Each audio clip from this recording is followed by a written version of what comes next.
soldiers were drafted. 44,090 Canadian soldiers dead. World War II took over 60 million lives. 25 million of those lives were soldiers. They were all drafted. It all started in Canada on September 3rd, 1939, when Prime Minister Mackenzie King gave a speech. Gregory, I'm home from work now. Shh, what? For months, indeed for years, the shadow of impending conflict in Europe has been ever present. Through these troubled years, no road has been left unexplored in the patient search for peace. Unhappily, the world, ere Hitler and the Nazi regime in Germany have persisted in their attempts to extend their control over other peoples and countries, and to pursue their aggressive designs and wanton disregard of all treaty obligations, and peaceful methods of adjusting international disputes. They have had and to resort increasingly to agencies of deception, terrorism, and violence. It is this reliance upon force, this lust for conquest, this determination to dominate throughout the world, which is the real cause of the war, that today threatens the freedom of mankind. This morning, the King, speaking to his peoples at home and across the seas, appealed to all to make their own the cause of freedom, which Britain has taken up. Canada has already answered that call. On Friday last, the government, speaking on behalf of the Canadian people, announced that in the event of the United Kingdom becoming engaged in war in their effort to resist aggression, they would, as soon as Parliament meets, seek its authority to effective cooperation by Canada at the side of Britain. In what manner and to what extent Canada may most effectively be able to cooperate in the most common cause is, as I have stated, something which Parliament itself will decide. All I need to add at the moment is that, as I have stated, something which we know as Canada is free of the British Commonwealth is bringing her cooperation voluntarily. Our effort will be voluntary. The people of Canada will, I know, face the days of stress and strain with calm and resolute courage. There is no home in Canada, no family, no individual who has not been bound up in the present-day struggle. I appeal to my fellow Canadians to unite in a national effort to save from destruction all that makes life itself worth living, and to preserve for future generations the liberties and institutions which have been bequeathed to us. Oh my God. I can't believe it. What are we going to do? That was Joseph and Gregory, two brothers from Midland, Ontario. They just heard King's speech. 2 years later, King created the National Resources Mobilization Act, an act that rendered all eligible men required to draft. And Joseph, the older brother, being 24, was required to draft. Joseph, you can't leave, you can't. I have to, I have no choice. What am I gonna do with you when you're gone? I'll write you letters, I promise. You promise? Yes, I promise. No, I have to go. But no, please, you can't leave, you can't. Goodbye, Gregory. I'll write you letters each month. I promise.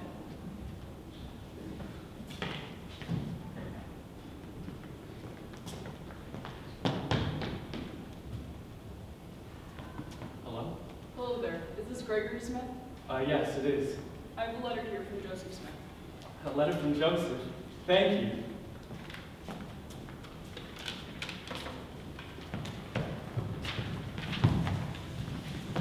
Dear Gregory, I hope this letter finds you in good health and spirit. I miss you more than words can say. It has been so hard being away from you, and I hope that I can come home soon and reconnect. It has been a difficult few weeks since I've left. I have had to say goodbye to countless friends, and we all fear that some of us won't make it back. It's a scary thing, but we keep going thinking of our families back home. I can't help but think of all the times we spent together, playing ball out in the yard and flying kites. Those memories will stay with me forever and give me strength when things get tough. I think of you every day and hope you're taking care of yourself. I know it's hard without me there, but I'm doing the best I can to make sure I come home safely. I love you. Joseph, I'm so glad to know you're doing well. Dear God, please allow Joseph to come home safely one day and keep him safe during these difficult times. Another month passed, and Joseph came to send another letter.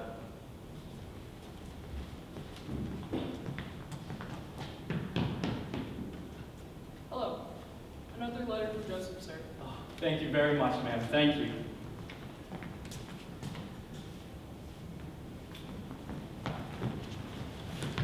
Dear Gregory, I hope this letter finds you in good health and spirits. I'm writing to you from the battlefield, and I wish I could be writing to you under different circumstances.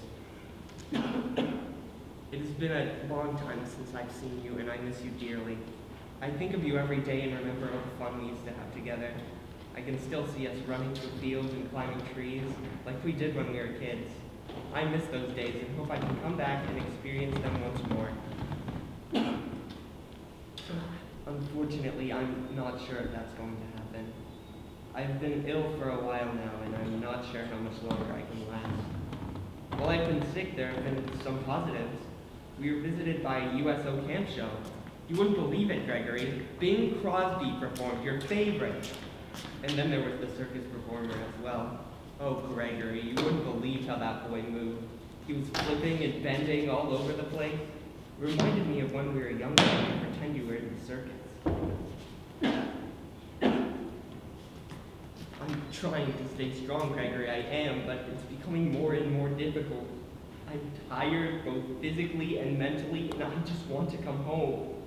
I know I have a duty to fulfill, and I'll do the best to see it through, but I can't help but feel scared of what lies ahead. I just want to come home and see you. Please take care of yourself and know that I'm thinking of you.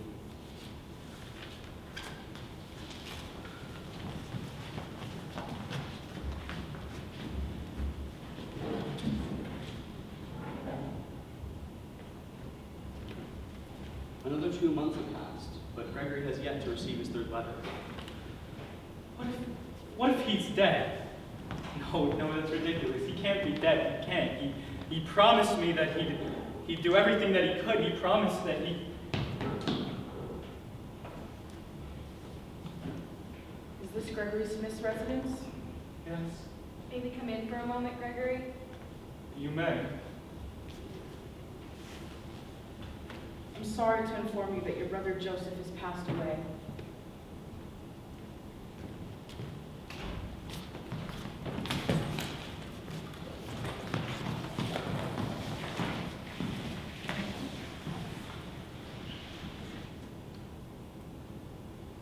We extend our deepest sympathies to you and your family during this difficult time.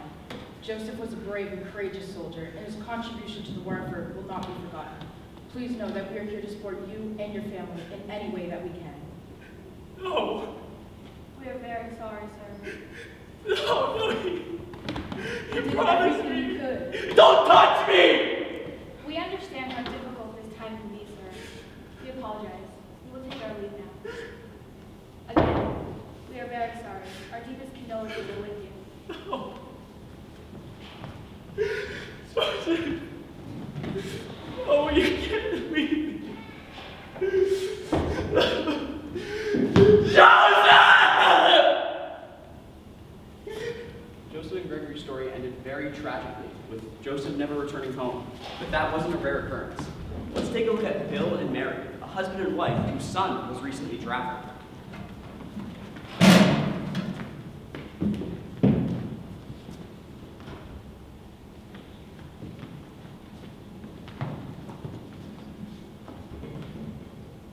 can't believe they took him. I know, Mary. I know. He's just a kid. He's not ready for the horse wars. The price of freedom. He's doing his part. I know, but it's so hard. I just wish there was something we could do for him. We can pray for him. That's all we can do. I pray he comes home safe. He will. He's a strong kid. He'll make it through. All I wish is that I was there with him. I know. We all do.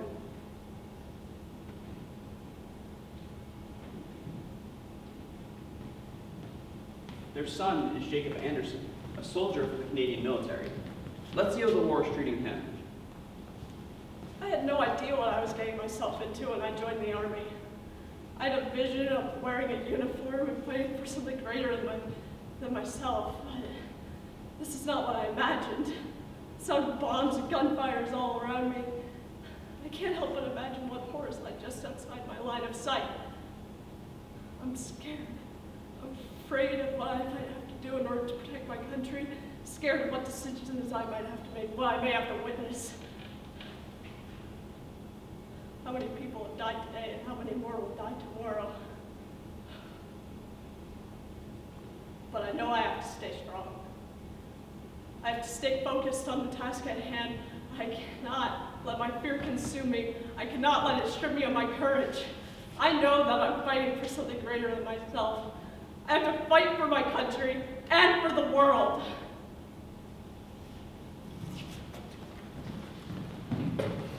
Drafting didn't just affect citizens and families. It also affected government officials. Let's take a look at David Carall.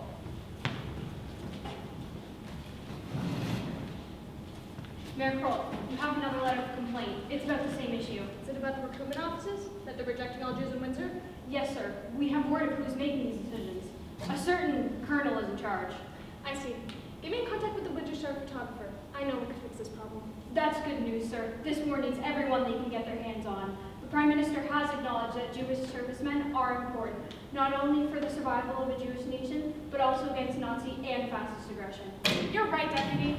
Stopping them enlisting is not stopping a loyal Canadian, but stopping someone who may believe this war is their fight more than anyone else's. They should get the right because they deserve the satisfaction of being able to destroy the Nazis with their own hands. Mayor, you speak nothing but the truth. I wouldn't expect less from you, sir. I'll get the information about the photographer you want. What's your plan, sir? As you know, I am a Jewish man myself, and while I am the mayor of the city, I think it's time to support the war effort on another level. Don't tell me you're going to enlist. That's exactly what I'm going to do. With the photographer from the Windsor Star, that colonel won't be able to refuse. Anti-Semitism won't be able to raise its ugly head. Sir, must I ask, is this a good idea? It's dangerous to enlist when you have so many responsibilities and honors. I can think of no greater honor than to serve my country at a time of need. This is my country. I belong here. I need to fight for it. I just need to serve and for the Jewish Canadians. No matter what, I will wear my Jewish pride.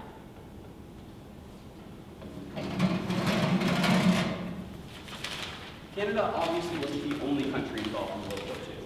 On December 7, 1941, the Japan Imperial Navy Air Service launched a surprise attack on Pearl Harbor near Honolulu, Hawaii.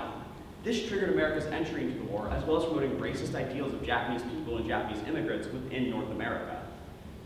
This in turn caused over 21,000 Canadian and Japanese people to be detained and sent to internment camps, mainly in British Columbia.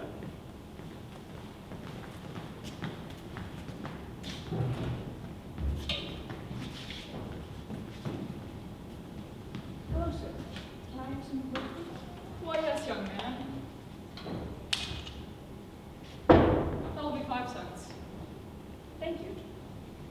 Extra, extra, get your papers here. Why, yes. May I have one issue, please? Oh, boy. No tip for you today.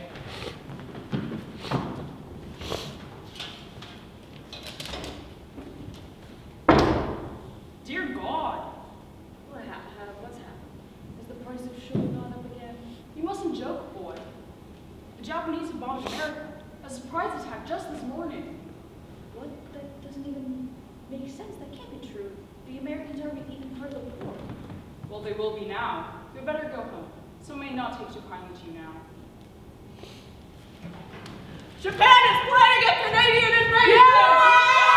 Spare your children! Stop your cabinets! We cannot allow an attack on our Hey, this is ridiculous. This is obviously untrue. Foolish boy! Can't you see that he's a spy for the Japanese?